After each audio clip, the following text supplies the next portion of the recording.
উপর হামলা করে, সুন্নি আলেমদের উপরে হামলা করে ফেসবুকে বীরত্ব দেখাচ্ছেন। এটা বীরত্ব নয়, এটা আপনাদের দুর্বলতা। কারণ যাদের দলিলের জোর কম তারাই ক্ষমতার জোর দেখায়। এবার মঞ্জুরি তার গীবতার হিবের মধ্যে প্রথম খণ্ড 50 পৃষ্ঠায় লিখেছেন, আল্লাহর নবী বলেছেন, খারিজিদের মুখের ভাষা মুদের চেয়ে মিষ্টি হবে।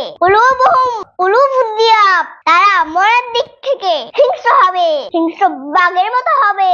আর এই হিংস্র লোকগুলোই বিশ্বেরকে শিরকের ফতোয়া দিয়ে মুমিনদের উপরে হামলা চালাবে। যা ইমাম বুখারী তারিখুল কাবীরে 4th খণ্ডে 301 পৃষ্ঠা হাদিস নম্বর 2960 নম্বরে উল্লেখ করেছেন। তাই আমি সরকারের কাছে আবেদন করছি, যারা সুন্নি আলেমদের উপরে হামলা করছে বা যারা হামলা করছে তাদের বিচারের ব্যবস্থা